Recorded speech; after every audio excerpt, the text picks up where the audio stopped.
Welcome to the Ohio AgNet podcast. I'm Matt Reese. I'm the editor for Ohio's Country Journal, joined by the fantastic Dusty Sonnenberg with Ohio AgNet. And today we have Larry Davis with Ag Resource Management, one of our longtime friends. Larry, thanks for being with us. Great to be here. So I hope everybody had a happy Mother's Day.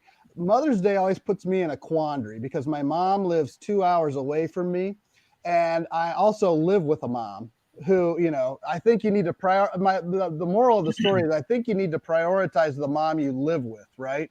And then make a phone call to your mom, because if we go visit my mom, it kind of ruins the Mother's Day for the mom I live with, right? My wife. So how do you guys handle the Mother's Day quandary? How do you do that?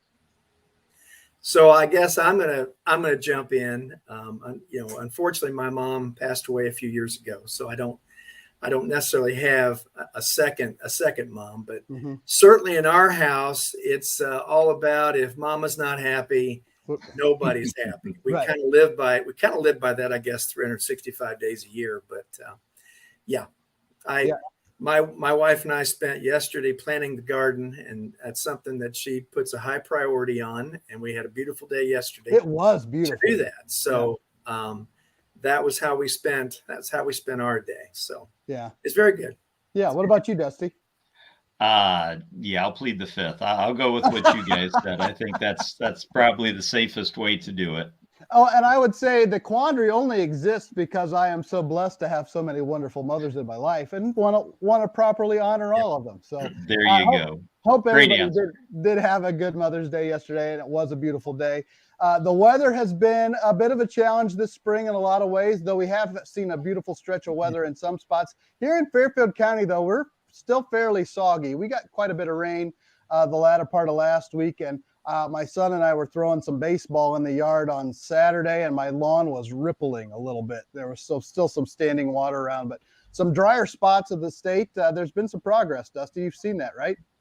There sure has. And what's interesting is we've checked in with our team members around the state, parts of western and southwest Ohio, maybe a little bit damp, not as much action going on. Here in the northwest corner of the state, we really haven't seen much of a slowdown as Plant 23 has continued.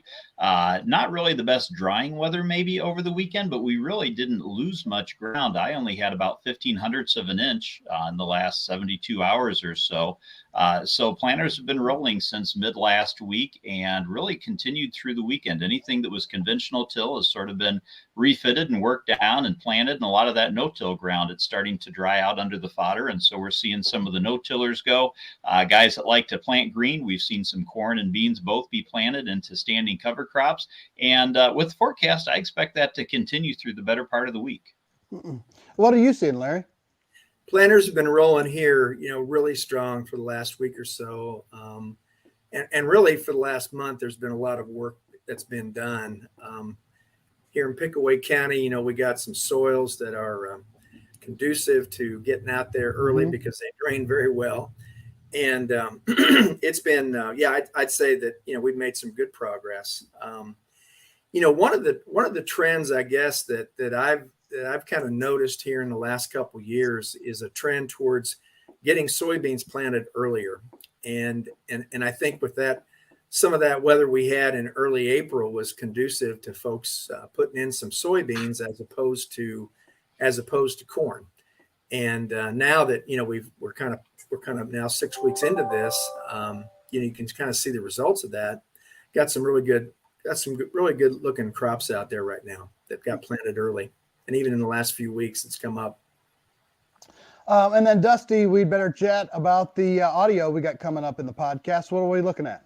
Or listening we sure do. To, I guess. We got a lot of different things that are coming up. Dale Minio has been busy once again visiting with folks around the state, and he caught up with Dale Everman. Dale's with Homan Incorporated, and they talked about manure management and sort of this idea of efficient application of manure this time of year. So getting out, pulling soil samples, and making sure that they're efficiently applying those nutrients to the fields as they go through, really following the 4 R's of nutrient management. If they have nutrient management plans in place, all those types of things. We also had Joel Panorwood out on the road last week, and he caught up with Cindy Lehman as part of the Ohio Soybean Council's Grow Next Gen program and doing some virtual field trips. And Lehman Farms was one of the stops or hosts, I guess, for that virtual trip. They didn't really stop there, but did some filming with that. And then finally, Joel was out doing some cab cams too and caught up with Bailey Heritage Farms and Patrick Bailey over in Union County and got to do a corn planting cab cam. So a chance there to see how things are going on in the greater Union County area and how planting season is going there. But all that coming up in the podcast. And we're going to have much more with Larry. We're going to talk about interest rates. We're going to look at some financial situations, and we're going to chat more about that early planting soybean situation too we've been seeing. So all that is coming up next. Lots of good stuff in the podcast. So be sure to check that out. The link will be in the comments on this post and also up at ocj.com and in Digital Dale email that comes out on Tuesday. So thanks for tuning in to the Ohio AgNet podcast.